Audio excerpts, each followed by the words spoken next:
Honestly, I was really surprised when I saw this Call of Duty wrap. I thought that Microsoft had actually abandoned this project because there hadn't been any more wraps that had come out.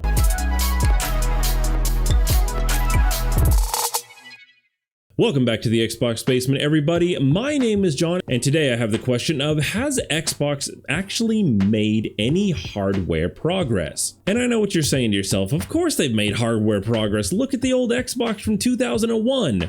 So of course, from the original Xbox, yes, there has been a hardware progression. But what I'm talking about is within like the last generation or so. Yes, we've seen better processors, we've seen better graphics, but we really haven't seen any progress in the storage front is what I would say. But if we go back and look at the Xbox One, there was a terabyte version right here. Of course, it did 4K, it had Blu-ray, Wi-Fi, everything we've come to expect from an Xbox. And if you've been following the channel for a while, you know that I talked all about the upcoming console that was supposed to be an improvement over what we have now. I will put a link to that series down in the description if you would like to go check it out. We got an all-white digital version. We got a 2 terabyte version of this console. We didn't get an upgrade to Wi-Fi like we thought. We didn't get better Bluetooth like we thought. And really, aside from a larger internal storage, all of these consoles have the exact same specifications. So I always found it hard to call this a mid-gen refresh if the hardware itself wasn't actually an improvement. Because when we jump to the technical specifications, all of these things are different except of course for the internal disk drive, which I thought was a shock, especially after all the roadmap leaks. I really expected the mid-gen refresh to have some better hardware, or something like the Sibyl controller that was really going to incentivize me to consider picking up the next Xbox. So really what we got was more of just like a color upgrade with the white and of course this Galaxy Special Edition. So one would assume that they would have put the 2 terabytes in the all digital storage as an incentive to push people more towards digital only. It's kind of surprising that they would do this special edition console with 2 terabytes, but still give it a disk drive if they're trying to push all digital. Now I will say that the Black Galaxy Special Edition does actually give you an extra terabytes worth of space for about $50 cheaper overall if you were going to consider buying an expansion card, which will run you about $150. Now, of course, this special edition version sold out immediately, proving yet again that the Xbox fandom is going strong. Speaking of going strong, you may have seen these bundle deals for the Xbox All Access circulating around the internet. I chased down this rabbit trail to find out that this is actually an option, and believe it or not, a cheaper option to get an Xbox, either Series S or Series X, than if you were just to buy it outright. Now, I know this looks silly on the surface, because when you look at this number, it's almost $888, which I honestly thought was just like a weird number. So what is this exactly? So you get the console and you get 24 months of Game Pass, and it's paid out on a payment plan. And I know what you're thinking, because I was thinking the exact same thing. These things are usually kind of scammy, or you end up paying like twice the cost, like the rent-to-own places.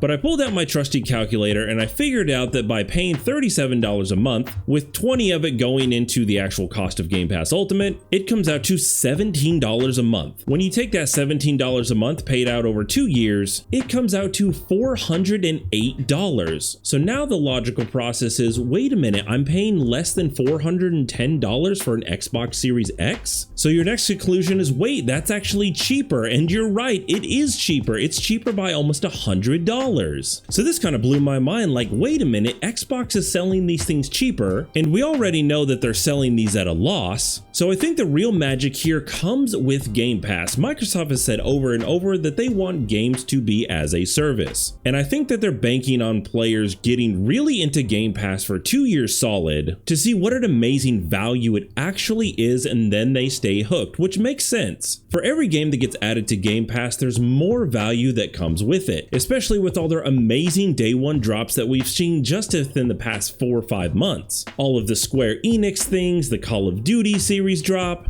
And after 2 years of having Game Pass Ultimate, you are not going to want to go back. So who is this actually for? Well, this is going to be for people that number one, want a great deal on an Xbox. Number two, you may not have the money to drop $500 just on a console right now. And the fact that this is actually cheaper over the long term makes this an even better value. I wonder if Microsoft even knows that they're actually charging less for this thing. Now, one thing they do say here is no extra cost, but there are all sorts of caveats. However, this is the holiday season right now, and if you were looking at getting an Xbox, this could be a good way to pick one up if you've really been thinking about it. And of course, if you are going to get a brand new Series X, you're going to want to check out these brand new Xbox Series X console wraps. I actually did an entire video on this right when they had released the Starfield wrap. And of course, in support of Call of Duty, they have just released a brand new Series X console wrap. Of course, these wraps are a really high quality. They completely cover your console, except for air vents, which is really smart. But there were a couple things I noticed about these wraps. And I kind of talked about the first one in my previous video. These things are expensive. You're talking about $55 on top of a $500 investment.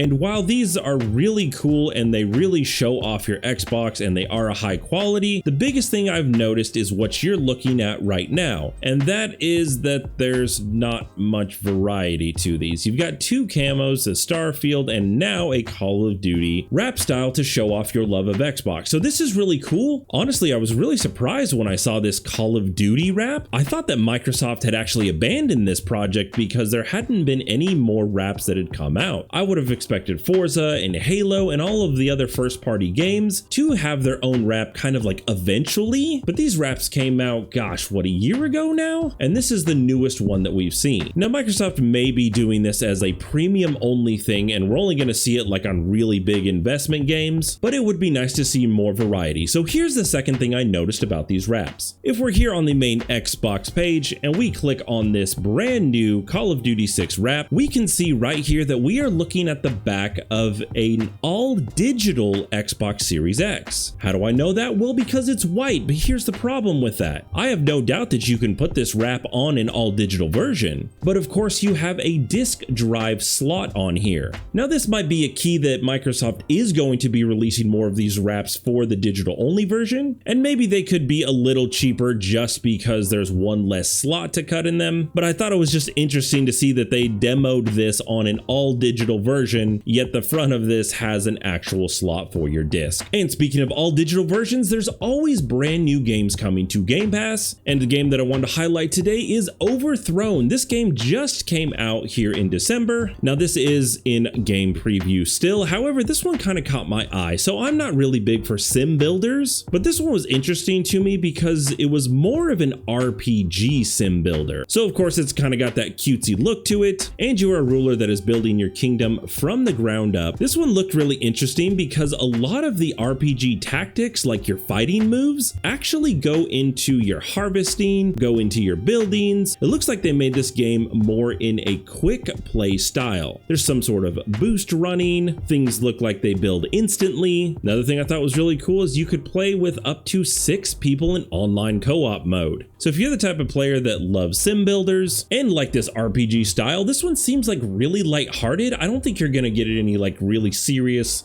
dark, in-depth gameplay in this one, but I could definitely see this as something more of like an intense like Stardew Valley. Thank you guys for checking out this episode of Xbox Basement. My name is John. If you like these videos, you know what to do, and we will see you in the next one.